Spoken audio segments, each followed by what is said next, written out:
आज की जो बच्चों में क्लास लेकर आया हूं बड़ी खतरनाक क्लास है, क्योंकि 99% बच्चे नहीं जानते हैं कि मैथ्स के क्वेश्चन कैसे लगाए जाते हैं। यस बच्चों, तो देखिए यहाँ 3 क्वेश्चन होंगे, आपके 3 प्रॉब्लम्स होंगे, डाउट होंगे कि सर जी मैथ्स के क्वेश्चन कब लगाने चाहिए, नंबर 1, कैसे लगाने चाहिए, नंबर 2, नंबर 3 कितने लगाने चाहिए। ठीक है, तो सर बच्चों हम एक एक करके यहाँ बात करेंगे, एक एक करके आपका डाउट क्लियर करेंगे। ठीक है, तो सबसे पहले लेंगे बच्चों हम नंबर 1 डाउट कि सर जी मैथ्स को कब लगाना चाहिए। देखिए कुछ बच्चे कहते हैं कि सर जी अगर मैथ्स, कुछ बच्चे कहते हैं सर जी मैथ्स को दिन में लगानी चाहिए, और कुछ कहते हैं सर जी मैथ्स को रात में लगानी चाहिए। तो कौन सा ठीक है? तो देखिए, ना तो दिन में लगाओ ना ही रात में लगाओ। जब भी आपका माइंड फ्री हो, जब भी आपका माइंड फ्री हो, पढ़ने का मन कर रहा हो, आप तभी मैथ्स लेकर बैठो। ठीक है, पर इसका मतलब ये नहीं कि सर जी मन ही नहीं कर रहा तो मैथ्स लेकर नहीं बैठे क्या? नहीं नहीं बच्चों, देखिए मैथ्स को लगाने के लिए फ्री माइंड आपका होने चाहिए। अगर आपके पहले दिमाग में टेंशन भरी पड़ी है फिर बच्चों आप मैथ्स नहीं लगा सकते। ठीक है, तो एक कोई टाइम अपना सिलेक्ट कर लो, चाहे दिन में चाहे रात में, एक टाइम सिलेक्ट कर लो, उस टाइम पर आपको बच्चों मैथ्स फिर लगानी है। ठीक है, कई बच्चे कहते हैं सर जी म्यूजिक सुन के लगानी चाहिए क्या मैथ्स?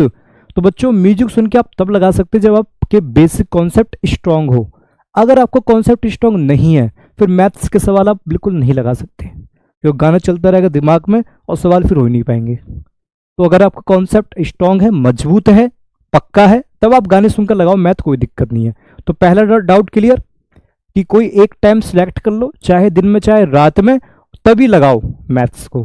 ठीक है, कम पढ़ो लेकिन अच्छा पढ़ो। चलिए पहला डाउट क्लियर। दूसरा है बच्चों कैसे, कि सर जी मैथ्स को कैसे करना चाहिए, मैथ्स के क्वेश्चन कैसे करें सर जी। चलो उसका डाउट क्लियर कर देते हैं हम आपका, है ना।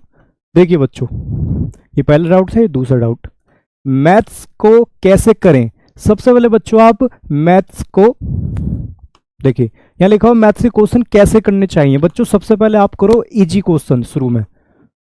अगर आपका माइंड कम है या कमजोर है, या फिर बच्चों आपकी मैथ्स कमजोर है ना, तो आप सबसे पहले वो क्वेश्चन टच करो जो आसान हो, जो इजी हो, वो टच करो। उसके बाद फिर बच्चों आप डिफिकल्ट क्वेश्चन की तरफ आगे बढ़ना।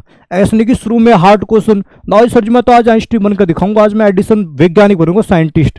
अरे भैया पहले वो क्वेश्चन उठाओ जो आसान हो। ठीक है, नंबर तीसरा डाउट, कितने क्वेश्चन सर जी लगाने चाहिए। तो देखिए बच्चों, तीसरा डाउट ये है कि सर जी हमको मैथ्स में कितने क्वेश्चन करने चाहिए। पहली बात बच्चों मैं आपको बता दूं कि क्वेश्चंस करने से आपका एक्सरसाइज कंप्लीट होती है, एक्सरसाइज कंप्लीट करने से आपका चैप्टर कंप्लीट होता है, और जब सारे चैप्टर कंप्लीट हो जाते हैं तो बच्चों आपकी पूरी मैथ्स खत्म हो जाती है। कहने का मतलब बच्चों ये है कि पहले आप क्वेश्चंस करते हैं, क्वेश्चंस खत्म करते हैं, उसके बाद एक्सरसाइज खत्म होती है, फिर बच्चों आपका पूरा चैप्टर खत्म हो जाता है, उसके बाद बच्चों पूरी की पूरी बुक मैथ की खत्म हो जाती है ऐसे। तो पर ये है बच्चों, आपको शुरू में क्वेश्चंस कम ही करने चाहिए स्टार्टिंग में, अगर है ना। लेकिन अगर आपकी प्रैक्टिस खतरनाक है, कॉन्सेप्ट आपका स्ट्रांग है, फिर तो फोड़ो सवालों को। ठीक है, और एक बात ध्यान रखना बच्चों, क्वेश्चंस हमेशा देखिए मैथ में क्या होता है, एक्सरसाइज में बच्चों कई सारे सवाल सेम होते हैं। जैसे एक सवाल आपने कर लिया, उसके जैसे 3 सवाल सेम होंगे, दूसरा सवाल आपने किया उसके जैसे 4 सवाल सेम होंगे। तो सेम बड़े रहते हैं, सेम इसलिए देते हैं किताब वाले क्योंकि आपकी प्रैक्टिस हो गए। तो अगर आपने एक क्वेश्चन सही तरीके से समझ लिया, यानी एक क्वेश्चन भी अच्छी तरीके से कर लिया, तो उसके जैसे 3 हो जाएंगे अपने आप सवाल। अगर वो क्वेश्चन समझ में नहीं आया तो 3 भी समझ में नहीं आएंगे। इसका मतलब बच्चों ये है कि स्टार्टिंग में आप चाहे भले ही कम क्वेश्चन लगाओ, लेकिन भैया एक एक कॉन्सेप्ट आपके दिमाग में घुसना चाहिए, तभी मजा आएगा। और जैसे कम कम होता रहा फिर बच्चों बढ़ाते रहो सवाल, बढ़ाते रहो क्वेश्चन, बढ़ाते रहो, यानी प्रैक्टिस अपनी बढ़ाते रहो, क्वेश्चन बढ़ते चले जाएंगे। लेकिन शुरू में आप इतने सारे क्वेश्चन लेकर बैठ गए फिर नहीं होगा। ठीक है, चलिए तो उम्मीद है आपको मजा आया होगा बच्चों। अब बताना 3 डाउट में से आपको कौन सा डाउट है। Thank you very much, bye bye.